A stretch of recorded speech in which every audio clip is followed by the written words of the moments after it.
Hello बच्चों, welcome back to दृश्यास online Gurukul. इस वीडियो में हम लोग मैथमेटिक्स का क्वेश्चन डिस्कस करने वाले हैं केवीएस पीआरटी के लिए।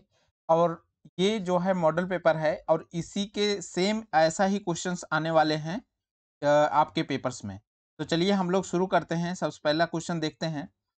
क्वेश्चन का जो पैटर्न है एकदम लेटेस्ट पैटर्न पर बेस्ड सारे क्वेश्चंस हैं, तो ये काफ़ी इंपॉर्टेंट होगा और एकदम ऐसे ही क्वेश्चंस आपको देखने को मिलेंगे जो आपका अभी एग्जाम होने वाला है। तो चलिए हम लोग क्वेश्चंस को शुरू करते हैं। देखते हैं फर्स्ट क्वेश्चन को। इसमें देखिए ये फर्स्ट क्वेश्चन है। बेसिकली मैथमेटिक्स का जो क्वेश्चन आएगा वो 20 क्वेश्चंस होंगे, ठीक है। तो हम लोग इसमें इस वीडियो में पूरे पूरे 20 क्वेश्चंस ही करेंगे। तो चलिए सबसे पहले देखते हैं, फर्स्ट क्वेश्चन को देखते हैं। इसमें देखिए, निम्नलिखित रेखा चित्र से यह निर्धारित कर बताइए कि किस वर्ष भारत में इससे ठीक पहले के वर्ष की तुलना अधिकतम मूल्य वृद्धि का सामना करना पड़ा है। ठीक है, मैक्सिमम जो है डिफरेंस किस में है, मैक्सिमम वृद्धि किस में है, वो चीज हमको दिखाना है। 2008, 2009, 2010, 2011।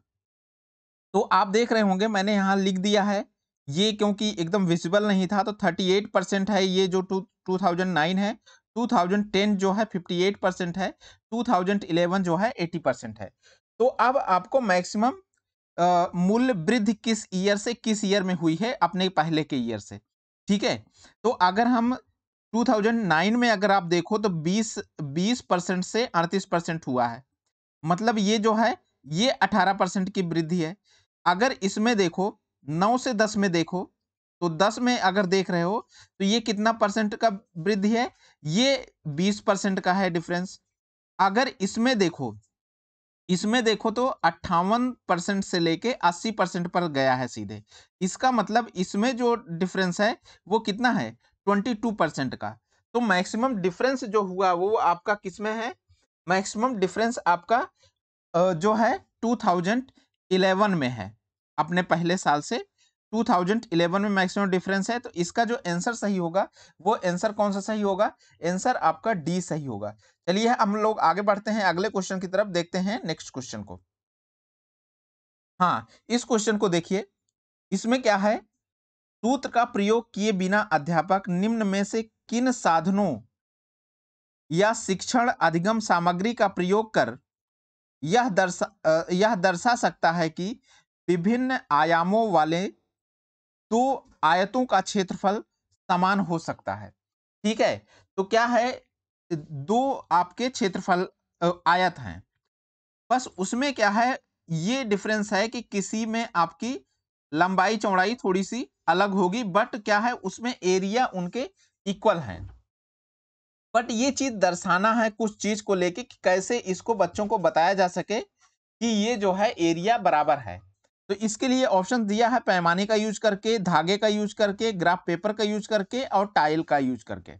ठीक है, तो आप अगर देख रहे होंगे इसमें एरिया हमको इक्वल शो करनी है, तो ऑब्वियस सी बात है एक ग्राफ पेपर से कर सकते हैं और दूसरा कैसे कर सकते हैं, टाइल से कर सकते हैं। तो इसका ऑप्शन जो सही हुआ बी और डी सही है।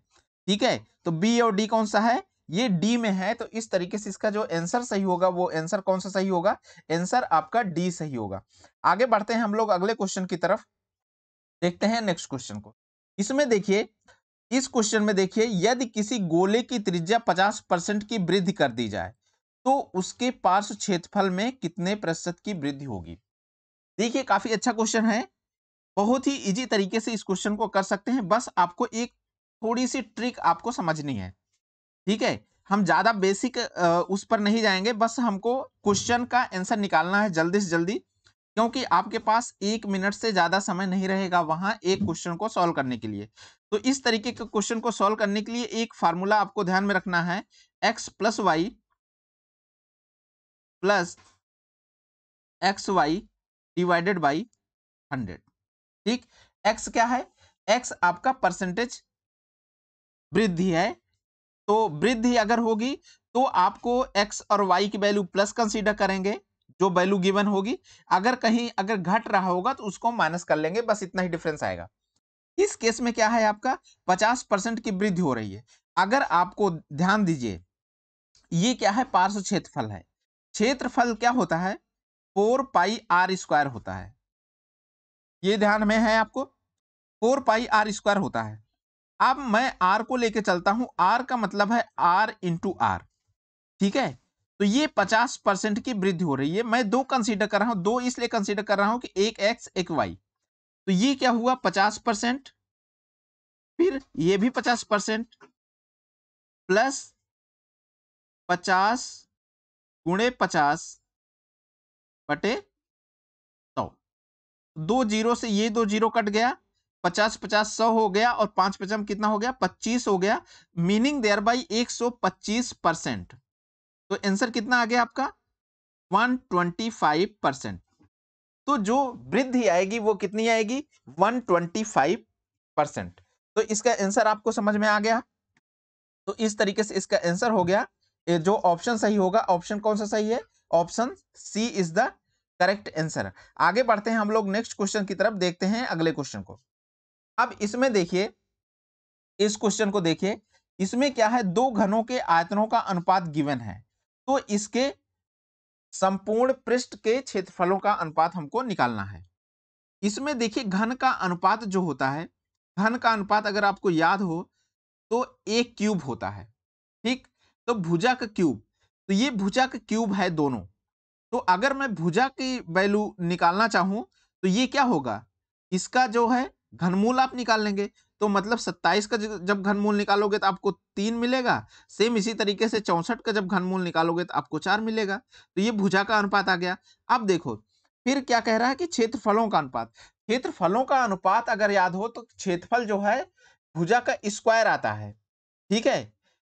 जो घन होता है, घन के अगर एक पृष्ठ के क्षेत्रफल की मैं बात करूं तो वो क्या होगा कि वो भुजा का स्क्वायर होगा। तो 6 होते हैं, 6 इंटू भुजा का स्क्वायर कर दीजिए, तो उससे मैटर नहीं कर रहा है, जो कांस्टेंट है, क्योंकि यहाँ रेशियो निकालना है, ठीक है। तो मैं सिंपल क्या कर रहा हूं कि क्योंकि क्षेत्रफल है, क्षेत्रफल जो है भुजा का स्क्वायर के प्रोपोर्शनल होता है, तो सिंपल इसका आप क्या करिए, इसका स्क्वायर कर दीजिए। तो ये कितना हो गया, 3 का स्क्वायर हो गया 9, अब 4 का स्क्वायर क्या हो गया, 16 हो गया। तो इस तरीके से जो रेशियो आया आपका वो बन के क्या आया, 9/16 आपका रेशियो आया, ठीक। तो आगे हम लोग बढ़ते हैं अगले क्वेश्चन। तो इसका आंसर जो सही होगा, आंसर कौन सा सही होगा, आंसर सही होगा आपका option D. Option D is इसका करेक्ट आंसर होगा। अगर आपको कंटेंट अच्छे लग रहे हैं, आपके लिए बेनिफिशियल है, तो आप चैनल को सब्सक्राइब कर सकते हैं। आगे हम लोग बढ़ते हैं नेक्स्ट क्वेश्चन की तरफ, देखते हैं अगले क्वेश्चन को। काफी इंपॉर्टेंट क्वेश्चन है ये। इसमें देखिए एक प्लॉट है जिसकी चौड़ाई आपको गिवन है 44 फीट, ठीक है, लंबाई गिवन है 90 फीट, तो उसका क्षेत्रफल क्या होगा, ठीक है। अब देखिए अगर आप आंसर देखें तो आपका आंसर इसमें वर्ग गज में लिखा है, ठीक है। जो लंबाई दिया है वो तो फीट में दिया है, चौड़ाई भी फीट में दिया है, लेकिन आंसर लिखा वर्ग गज में। तो अगर आपको इसमें रिलेशन नहीं पता है कि एक गज और फुट में क्या रिलेशन होता है, तो आप इस क्वेश्चन को नहीं कर पाएंगे, ठीक है। तो इसको चलिए हम लोग देखते हैं कैसे इसको सॉल्व करेंगे। तो सबसे पहले मैं बता दूं बेसिक जो इसका पैमाना जो होता है आपका, कि 3 फुट जो होता है, 3 फीट जो है इज इक्वल टू 1 गज, ठीक है। बस इतना आप ध्यान में रखिए, 1 गज में कितने फीट होता है, 3 फीट होता है, ठीक है। तो बस इतना ही आपको ध्यान में रखना है। तो 1 वर्ग गज में कितना होगा, 1 वर्ग गज, 1 वर्ग गज में आपका 9 वर्ग फीट हो जाएगा,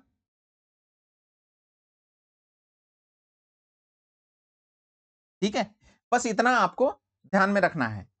अब देखिए क्या होगा, अब एरिया हमको निकालनी है।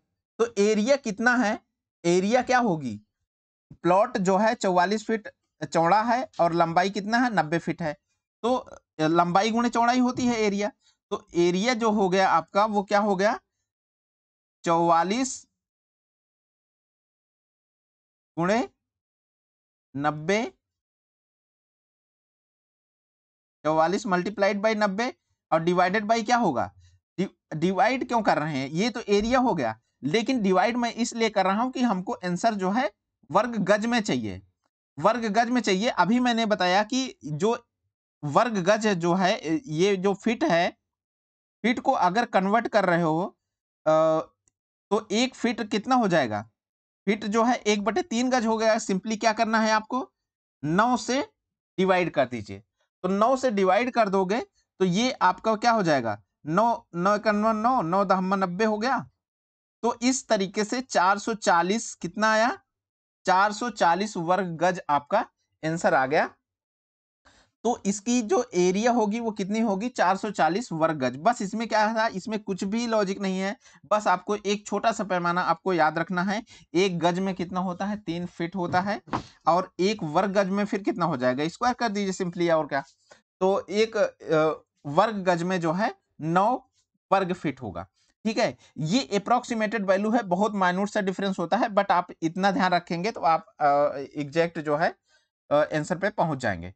ठीक है, तो आगे हम लोग चलते हैं अगले क्वेश्चन की तरफ, देखते हैं नेक्स्ट क्वेश्चन को। तो चलिए हम लोग नेक्स्ट क्वेश्चन को देखते हैं, अगले क्वेश्चन को। इस क्वेश्चन में देखिए, इसमें क्या है आपका, एक कमरे एक कमरे की जो है लंबाई और चौड़ाई हमको पता है। किसी कमरे के 15 मीटर 17 सेंटीमीटर लंबे और 9 मीटर 2 सेंटीमीटर चौड़े फर्श पर लगाई जा सकने वाली वर्गाकार टाइलों की न्यूनतम संख्या कितनी होगी। ठीक है, समझ गए होंगे। हमें क्या पता है, क्वेश्चन को समझना जरूरी है। हमें क्या पता है, हमें एक कमरे की लंबाई पता है और उसकी चौड़ाई पता है। तो आपको ये बतानी है कि न्यूनतम कितनी टाइल्स लगेंगी, और वो टाइल्स कैसी होनी चाहिए, वर्गाकार टाइल्स होनी चाहिए, मतलब जिस टाइल की लंबाई और चौड़ाई बराबर है।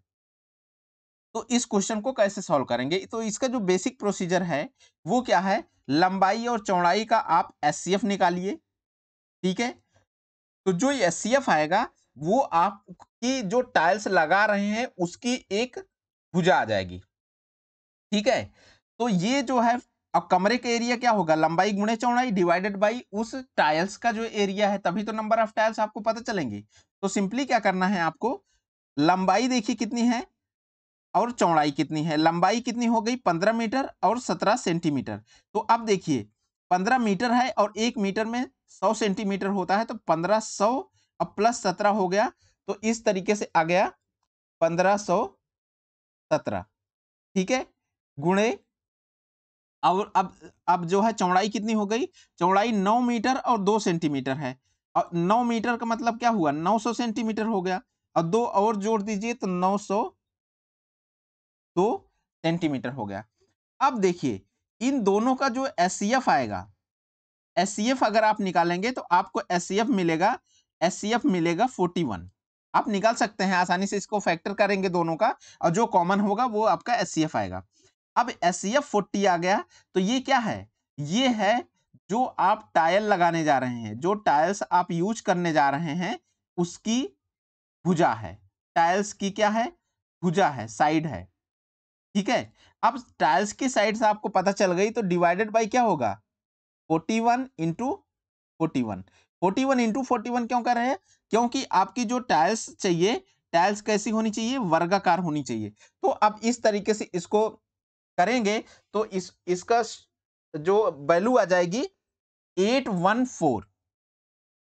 814, तो जो टोटल नंबर ऑफ टाइल्स आएंगी वो कितनी आएगी, 814 टाइल्स आपको नीड होगी इस पूरे कमरे को फिल करने के लिए। काफी अच्छा क्वेश्चन है ये क्वेश्चन, थोड़ा सा इसमें मैशी जरूर हो रहा है क्योंकि आपका यहाँ जो वैल्यूज गिवन है वो एकदम सेम वैल्यूज नहीं है, उनमें जो है यूनिट्स का डिफरेंस है, तो ये चीज आपको ध्यान में रखनी पड़ेगी। ठीक, आगे हम लोग बढ़ते हैं अगले क्वेश्चन की तरफ। तो इसका आंसर जो सही है, आंसर कौन सा सही है, answer D is the correct answer. काफी इंपॉर्टेंट क्वेश्चन है, ऐसे क्वेश्चन को आप थोड़ा सा प्रैक्टिस कर लीजिए, समझ लीजिए क्या प्रोसीजर क्या है, बस वो चीज प्रोसीजर अगर आप समझ गए एक बार तो आप आसानी से कर ले जाएंगे। ठीक, आगे हम लोग बढ़ते हैं अगले क्वेश्चन की तरफ, देखते हैं नेक्स्ट क्वेश्चन को। इस क्वेश्चन में देखिए, किसी त्रिभुज का परिमाप 12 सेंटीमीटर है, यदि इसकी सभी भुजाओं की लंबाइयां सेंटीमीटर में पूर्णांकों में है, तो इस प्रकार के कितने विभिन्न त्रिभुज संभव हैं? देखिए, क्या है आपका जो त्रिभुज है, त्रिभुज का परिमाप जो है 12 सेंटीमीटर है, और जो भुजा जो आप कह रहे हैं जो त्रिभुज बनाना है, जो उनकी भुजाएं जो हैं वो लंबाई सेंटीमीटर में ही है, लेकिन पूर्णांक है। तो मतलब अब 12 सेंट, और आपको पता है कोई त्रिभुज कब संभव होता है? जब त्रिभुज की किन्हीं दो भुजाओं का योग तीसरी भुजा से सदैव बड़ा होता है। ये चीज आपको ध्यान में रखना है कि बड़ा होगा। अब इसके लिए प्रोसीजर क्या होगा आपका? तो जो त्रिभुज संभव है, त्रिभुज अगर एक देखें, एक समबाहु त्रिभुज हो सकता है कि जैसे 4 सेंटीमीटर 4 सेंटीमीटर 4 सेंटीमीटर की भुजा बना सकते हो, ठीक है? तो एक तो हो गया समबाहु त्रिभुज बन सकता है। दूसरा क्या बन सकता है? अगर आप देख लो एक भुजा आप 5 सेंटीमीटर, एक तो समबाहु हो गया, ठीक है? तो जिसमें आपका 4 4 अब 4 आ गया, समबाहु त्रिभुज हो गया। एक ऐसा भी तो कर सकते हो आप, दो इक्वल ले लो, ये समद्विबाहु त्रिभुज हो गया, ठीक है? एक समद्विबाहु, और एक समकोण भी बना सकते हो। अगर आप ध्यान दो तो इसमें क्या, एक 3, एक 4 और एक 5, इसको ध्यान दीजिए, ये आपका समकोण त्रिभुज भी बन सकता है। तो इस तरीके से अगर इसमें ध्यान दो तो आपका जो आंसर सही है, आंसर जो है ए इज द करेक्ट आंसर, ठीक है? इस तरीके के क्वेश्चन में थोड़ा सा फंसने के चांसेस होते हैं, बट आप वाइजली अगर करेंगे क्वेश्चन को तो क्वेश्चन आसानी से कर ले जाएंगे। ऐसे क्वेश्चन जनरली इस तरीके के पैटर्न्स पर बेस्ड होते हैं, बट आप थोड़ा सा मतलब राइट डायरेक्शन में चलेंगे तब आप क्वेश्चन को आसानी से कर ले जाएंगे। इसमें ज्यादा टाइम भी कंज्यूम नहीं होगा। आगे हम लोग बढ़ते हैं नेक्स्ट क्वेश्चन की तरफ, देखते हैं अगले क्वेश्चन को। इस क्वेश्चन में देखिए, यदि कोई व्यक्ति एक वृत्ताकार, इसमें देखिए, यदि कोई व्यक्ति किसी वृत्ताकार पथ का 4/5वां भाग m मिनट में तय करता है, तो उसी चाल से पूरे पथ का एक परिक्रमा करने में कितना समय लगेगा? देखो ध्यान से समझिए, इसमें 4/5 भाग करने में कितना टाइम लगा? m, ठीक? तो एक परिक्रमा करने में, पूरे पथ का परिक्रमा मतलब एक पूरा भाग, तो एक भाग को करने में कितना लगेगा? m divided by 4/5। तो इसका मतलब क्या हुआ? 5m डिवाइडेड बाई 4, ठीक है? 5m डिवाइडेड बाई 4 मिनट, ठीक? तो इस तरीके से इसका आंसर जो सही होगा, आंसर कौन सा सही होगा आपका? Answer D is the correct answer. आगे हम लोग बढ़ते हैं अगले क्वेश्चन की तरफ, देखते हैं नेक्स्ट क्वेश्चन को। इस क्वेश्चन में देखिए, रिक्त स्थान के लिए कौन कौन से विकल्प सही हैं? 1 gram is equal to kilogram. आपको याद होगा 1 किलोग्राम में 1000 ग्राम होते हैं, तो 1 ग्राम में 1/1000 किलोग्राम, तो ए तो ये सही है। और 1/1000 को क्या लिख सकते हो? 10⁻³ भी लिख सकते हो, ठीक है? तो ए और बी जो है इसमें सही होंगे। तो इसका आंसर जो सही है, आंसर क्या सही है? आंसर बी सही है। बस एक जस्ट सिंपल सा आपको इसमें पैमाना आपको पता होना चाहिए कि 1 किलोग्राम में कितना होता है? 1000 ग्राम होता है। तो 1 ग्राम में सिंपल 1/1000 हो जाएगा। अब 1000 को 10⁻³ लिखते हैं, तो जब नीचे से ऊपर जाएगा घात, तो वो जो है घात आपकी माइनस हो जाएगी, तो इसलिए -3 आया है, ठीक है? तो इसका आंसर जो आपका है, आंसर बी सही है। आगे हम लोग बढ़ते हैं अगले क्वेश्चन की तरफ, देखते हैं नेक्स्ट क्वेश्चन को। इसमें देखिए, 3 संख्याओं का औसत 7 है, ठीक है? पहली 2 संख्याओं का औसत कितना है? 4 है, तो तीसरी संख्या क्या होगी? देखो 3 संख्याओं का औसत कितना है? 7 है, तो 3 संख्या, तो 7 गुणे 3 कितना हो गया? 21 हो गया। और क्या कह रहा है? 2 संख्याओं का औसत 4 है, तो 2 संख्याओं का औसत कितना है? 4 है, तो मतलब ये 8 हो गई। तो अगली संख्या क्या बची, जस्ट सब्ट्रैक्ट कर दीजिए आप। 21 में से 8 चले जाएंगे तो कितना आया, 13 आया। तो इस तरीके से जो आपका आंसर हो जाएगा, आंसर क्या होगा, 13। तो तीसरी जो संख्या होगी वो क्या होगी, 13 होगी। काफी अच्छा क्वेश्चन है, बहुत इजी है, ऐसे क्वेश्चन आते हैं। तो आगे हम लोग बढ़ते हैं अगले क्वेश्चन की तरफ, देखते हैं नेक्स्ट क्वेश्चन को। तो चलिए हम लोग अगले क्वेश्चन को देखते हैं। इस क्वेश्चन में देखिए, जस्ट अ मिनट। हाँ, इसमें देखिए, यदि किसी बस की चाल इसके सामान्य चाल से 5 किलोमीटर प्रति घंटा अधिक कर दिया जाए तो यह 300 किलोमीटर की दूरी 2 घंटे कम समय लेती है। बस की सामान्य चाल क्या होगी? ठीक है, क्वेश्चन समझ लीजिए। क्या है, एक बस है, उसकी अगर चाल जो है सामान्य चाल से 5 किलोमीटर प्रति घंटा अधिक कर दिया जाए तो 300 किलोमीटर की दूरी तय करने में 2 घंटे कम समय लेती है। तो बस की जो है सामान्य चाल कितनी होगी? ठीक है, ये चीज निकालना है।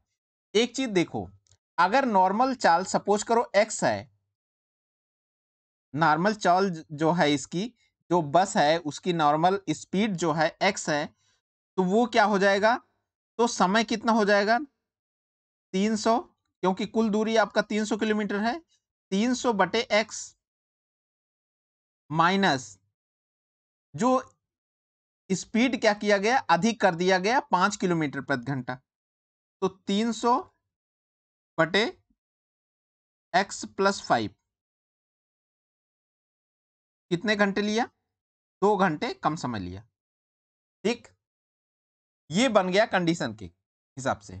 अब देखिए, अब ऐसे क्वेश्चंस को सॉल्व करने से अच्छा है कि हम ऑप्शंस को मैच करें कि कौन सा ऑप्शंस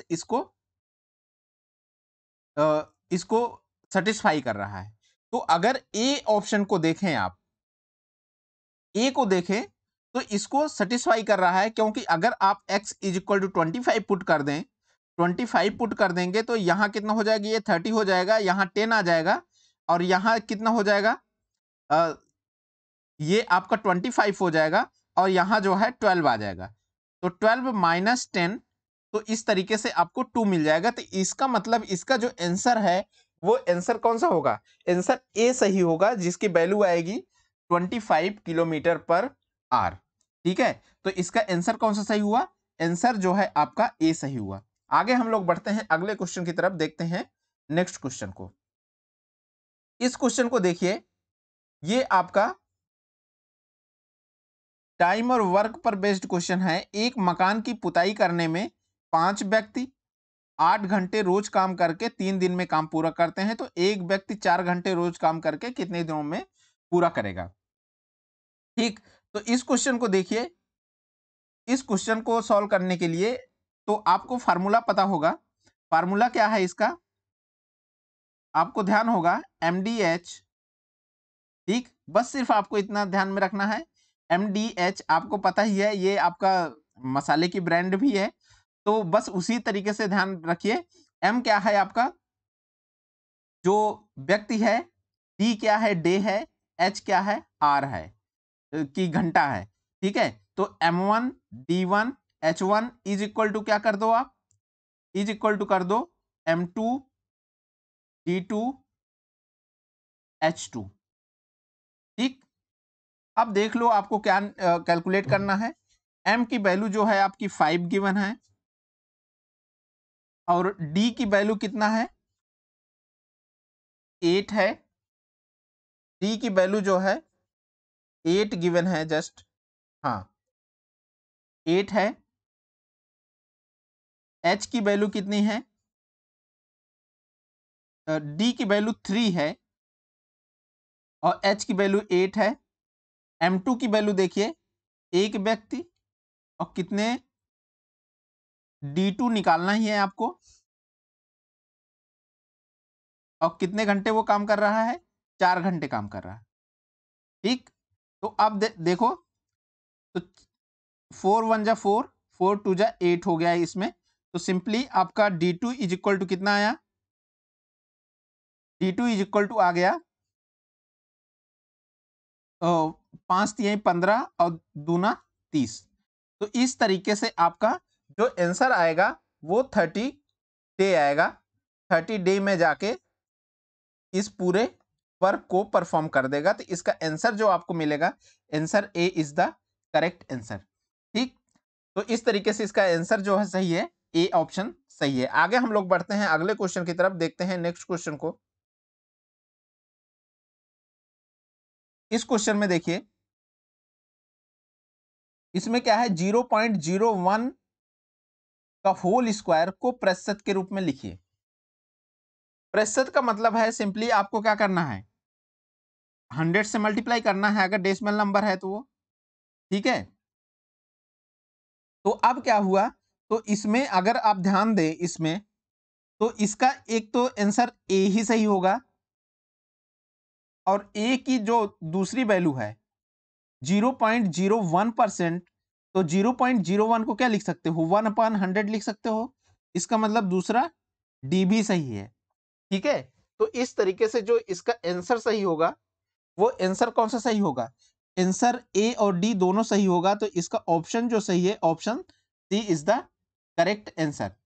ठीक, तो इसमें जो डाउट हो सकता है आपको, यहां थोड़ा सा डाउट हो कि मैंने इसको डायरेक्टली ऐसे कैसे बोला, 0.01 इंटू 0.01, ठीक है, मल्टीप्लाइड बाई 100 करोगे तो अपने आप उन दो वैल्यूज को जो डेसिमल है फर्स्ट दो में वो रिमूव हो जाएगा, तो सिर्फ इतना ही बचेगा, वो परसेंट में आ जाएगा।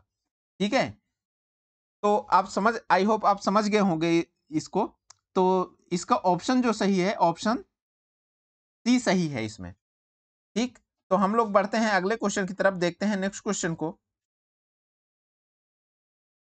तो चलिए अगले क्वेश्चन को देखते हैं, काफी इंपॉर्टेंट क्वेश्चन है, अच्छा क्वेश्चन है।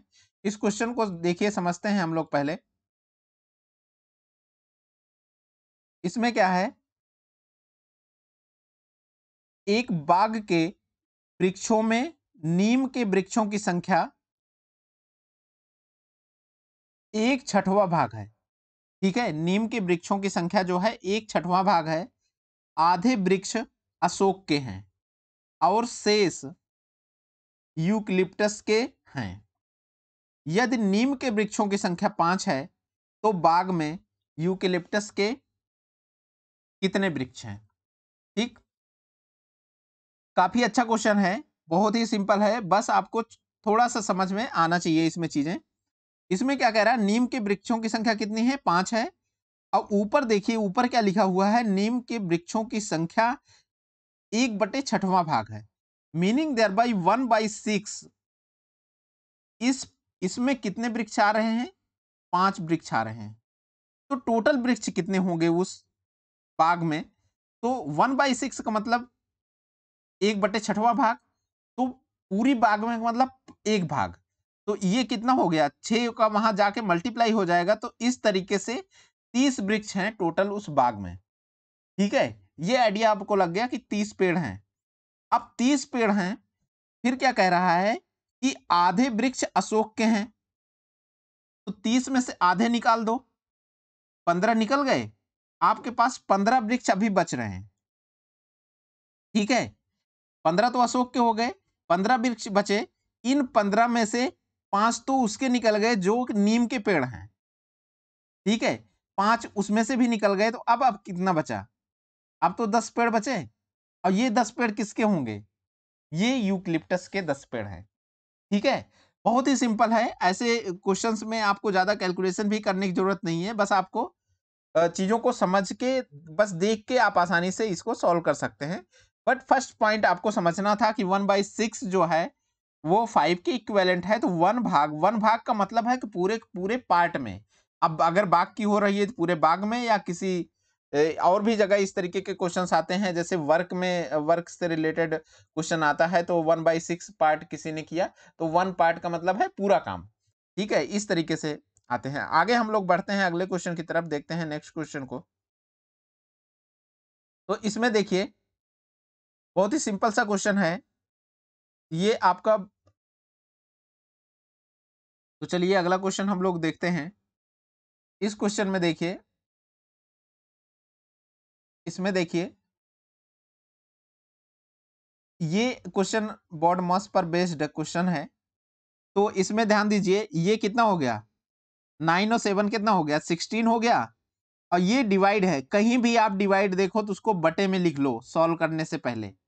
डिवाइड बाई 4 कर दो, सबसे पहला काम। मल्टीप्लाइड बाई कितना है, 5 आपका हो गया, तो 4 चौक 16 हो गया। और 5 चौक कितना हो गया, 5 4 जा 20 हो गया।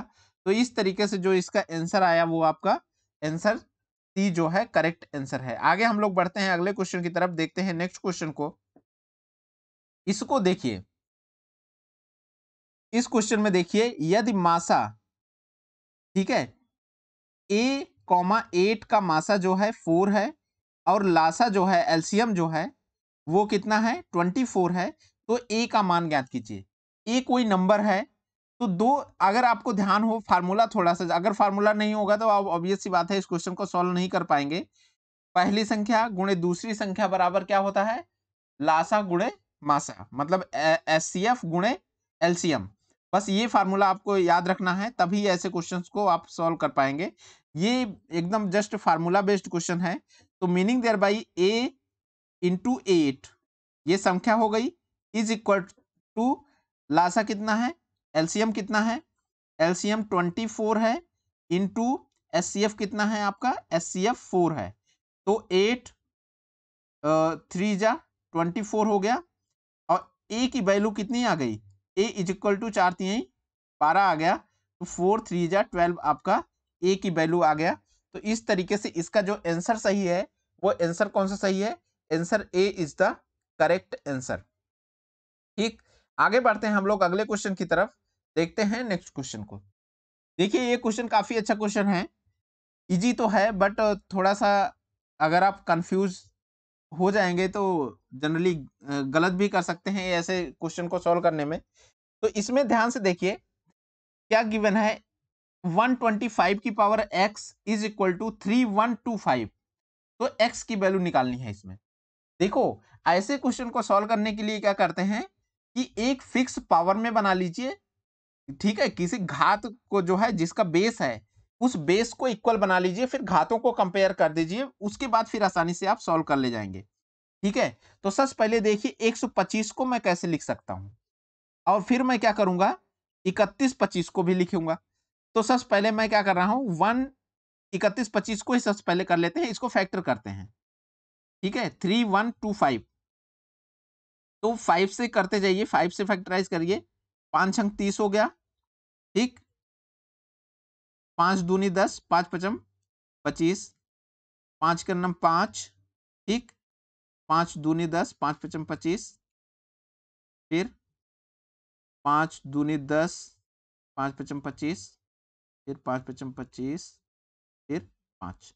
ठीक, तो एक चीज देखिए, 3 और 2, तो इस तरीके से 5 की घात कितनी आ गई, 5 की घात जो है 5 आ गई, 5 की घात 5 आ गई। और ये कितना है, 125 कितना है, ये चीज ध्यान दो, ये कितना है, 5 की घात 3 है।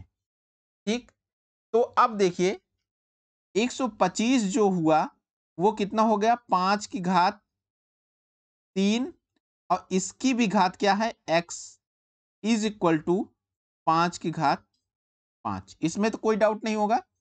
अब देखिए 5 की घात 3x, क्योंकि घातों का घात होता है क्या होता है, घातों का आपस में गुणा हो जाता है, इज इक्वल टू 5 की घात 5। तो 3x इज इक्वल टू क्या हुआ, 5 हुआ। तो x इज इक्वल टू क्या होगा, तो x इज इक्वल टू हो जाएगा 5 डिवाइडेड बाई 3। ठीक है, x इज इक्वल टू क्या हो जाएगा, 5 डिवाइडेड बाई 3। तो इस तरीके से जो आंसर आएगा आपका, आंसर जो सही होगा वो आंसर कौन सा सही होगा, आंसर डी आपका करेक्ट आंसर होगा, जिसकी वैल्यू है 5 डिवाइडेड बाई 3। ठीक, तो चलिए आगे बढ़ते हैं हम लोग अगले क्वेश्चन की तरफ। तो चलिए हम लोग अगले क्वेश्चन को देखते हैं, नेक्स्ट क्वेश्चन को। इसमें ध्यान दीजिए, सिंपल क्वेश्चन है, लिए तो इसको देखते हैं। एक भिन्न है, ठीक है, एक भिन्न आपको गिवन है, तो इसके अंश को क्या किया गया 20% और हर को 25% बढ़ा दिया गया। ठीक है, बढ़ाने के बाद जो भिन्न आपको मिला वो 3/5 मिला। तो मूल भिन्न क्या था, ये चीज हमको याद करना है। ठीक, तो सपोज करो आपका भिन्न जो था x डिवाइडेड बाई y था। अब क्या किया गया, x को 20% बढ़ाने का क्या मतलब हुआ, 120। x को 20% बढ़ाने का मतलब हुआ 120% सिंपली। और y को जो है 25% बढ़ाने का मतलब है, y का मतलब हर, हर को 125% बढ़ाने का मतलब है इसकी 125। ठीक, इज इक्वल टू कितना आया, इज इक्वल टू मिला आपको 3/। बस अब एक्स वाई की वैल्यू कितनी आएगी, x डिवाइडेड बाई वाई की वैल्यू आपको कितना मिलेगी, बस इसी को हम लोग सॉल्व कर लेंगे। तो देखिए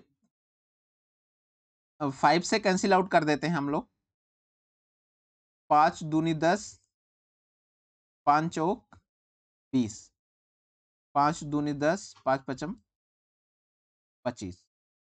ठीक,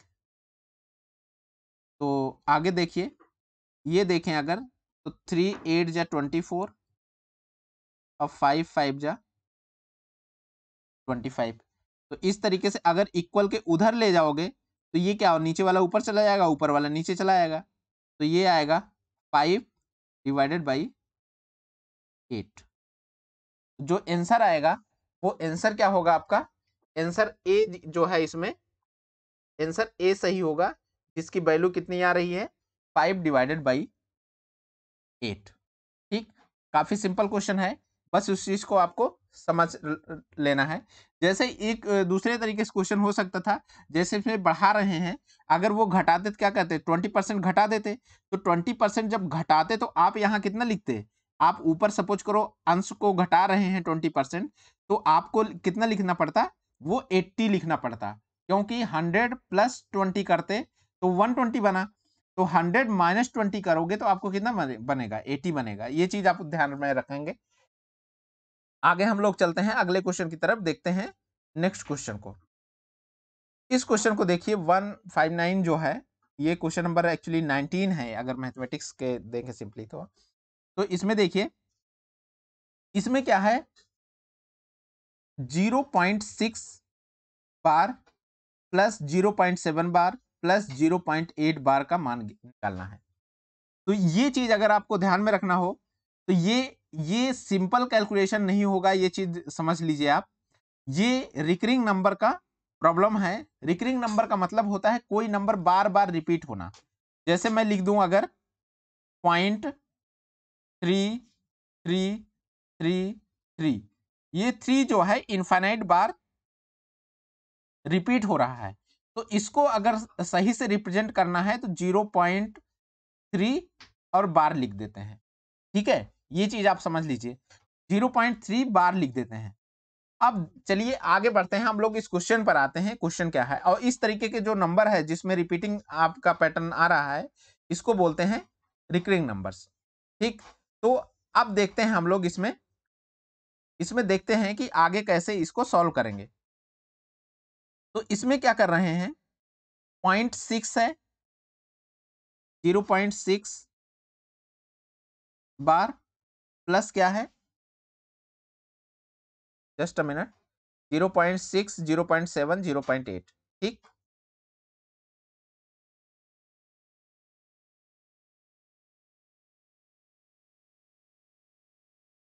हाँ 0.7 प्लस 0.8। अब देखिए, अगर ये नॉर्मल नंबर होता तो आप क्या करते, 6 डिवाइडेड बाई 10 लिख देते सिंपली। ये रिकरिंग नंबर है तो इसलिए यहां लिखेंगे 6 divided by 9 plus 7 divided by 9 plus 8 divided by 9।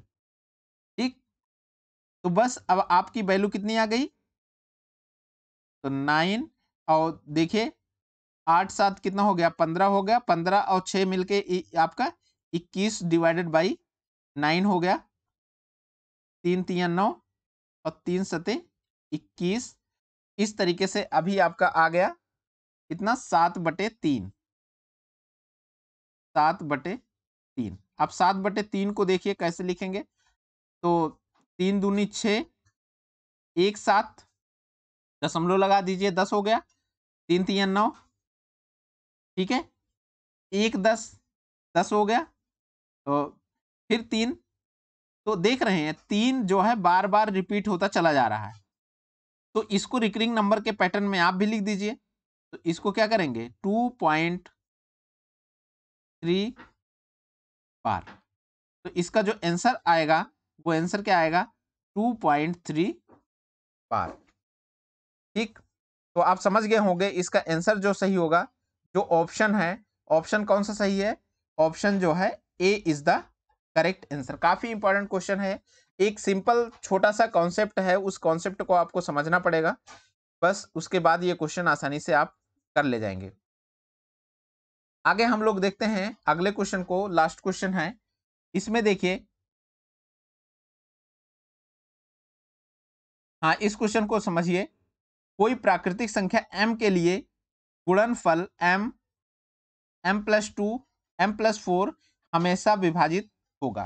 तो देखो इस तरीके के क्वेश्चंस में क्या करते हैं हम लोग, एक दो नंबर्स लेके, एक दो नहीं कम से कम 2 से 3 नंबर आपको एटलीस्ट लेना पड़ेगा, तभी आपको पैटर्न पता चलेगा। तो नंबर लेके आप उससे आपको आइडिया लग जाएगा कि उसका आंसर क्या होगा या किस नंबर से विभाजित होगा। ठीक है, तो सबसे पहले मैं क्या करता हूं, कुछ नेचुरल नंबर, प्राकृतिक संख्या की बात की जा रही है, तो दो तीन प्राकृतिक संख्या लेते हैं। पहले हम 1 लेंगे, फिर क्या करेंगे 2 लेंगे, फिर क्या करेंगे 3 लेंगे, एक साथ की प्राकृतिक संख्या लेंगे, उसके बाद हम लोग मैच करके देखेंगे।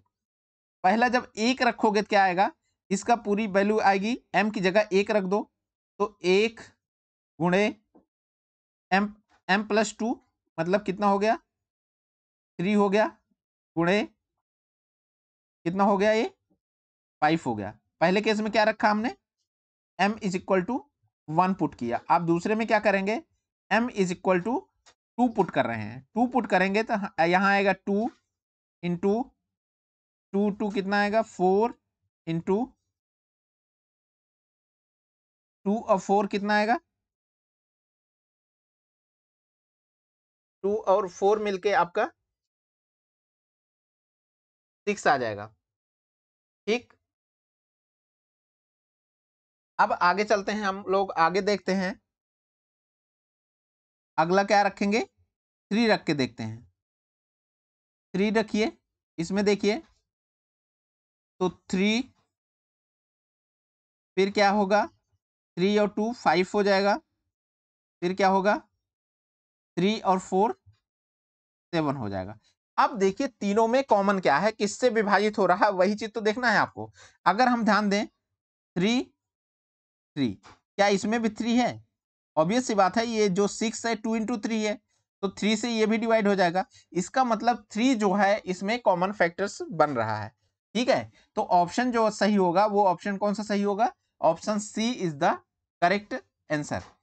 ठीक है, तो इस तरीके से हमने देख लिया कि किस तरीके के पेपर आने वाले हैं, और सेम इसी तरीके का पेपर आपको एग्जाम में देखने के लिए मिलेगा जब आप पीआरटी का एग्जाम देने अभी जाएंगे। अगर हमारे चैनल के कंटेंट आपको अच्छे लग रहे हैं तो आप चैनल को सब्सक्राइब करना ना भूलें। Thank you.